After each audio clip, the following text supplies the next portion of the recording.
প্রধানমন্ত্রী নরেন্দ্র মোদীকে নিয়ে অভিনেত্রী শ্রীলেখা মিত্র সামাজিক মাধ্যমে করা একটি পোস্টকে ঘিরে বিতর্কের সৃষ্টি হয়েছে। অভিযোগ, প্রধানমন্ত্রীর ছবি ব্যবহার করে তিনি কুরুচিকর মন্তব্য করেছেন। ঘটনার প্রতিবাদে মানিকচক থানায় অভিনেত্রীর বিরুদ্ধে লিখিত অভিযোগ দায়ের করে বিজেপি যুব মোর্চার নেতৃত্বরা অভিনেত্রী শ্রীলেখা মিত্রকে গ্রেপ্তারির দাবি জানিয়েছে। শ্রীলেখা মিত্র দিদির অনেক চরিত্র।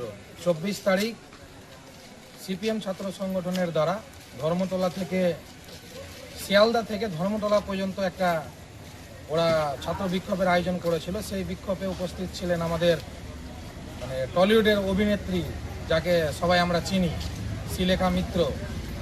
আমরা শুনেছি সেই দিদির অনেক চরিত্র। সেই দিদি আমাদের পশ্চিমবাংলায় তথা ভারতবর্ষের থেকে ভারতবর্ষের প্রধানমন্ত্রী, বিশ্বের সর্বশ্রেষ্ঠ নেতা নরেন্দ্র দামোদর দাস মোদীজির বিরুদ্ধে একটি কুরুচিকর পোস্টার নিয়ে তিনি সারা র্যালিতে হেঁটেছেন। আমরা এই পোস্টারের বিরুদ্ধে এবং শ্রীলেখা মিত্রর বিরুদ্ধে মানিকচক থানাতে অভিযোগ জানাচ্ছি। অবিলম্বে অতি শীঘ্রই শ্রীলেখা মিত্রকে অ্যারেস্ট করতে হবে, যিনি ভারতবর্ষে থেকে, পশ্চিমবাংলায় থেকে ভারতবর্ষের প্রধানমন্ত্রীকে কুরুচিকর মন্তব্য করবে এমন ছবি নিয়ে ঘুরে বেড়াচ্ছে, যেটা আমরা হয়তো ফেসবুকে দেখাতে পারছি না। তাকে অবিলম্বে অ্যারেস্ট করা হোক, নয়তো হয় বাংলাদেশ না হয় পাকিস্তান তাকে পাঠিয়ে দেওয়া হোক।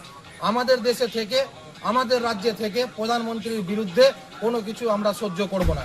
আমি যুব মোর্চার সভাপতি সৌরভ রজক মানিকচক থানায় শ্রীলেখা মিত্রর বিরুদ্ধে একটা লিখিত কমপ্লেন জমা করলাম, অবিলম্বে যাতে তার বিরুদ্ধে অ্যাকশন নেওয়া হয়।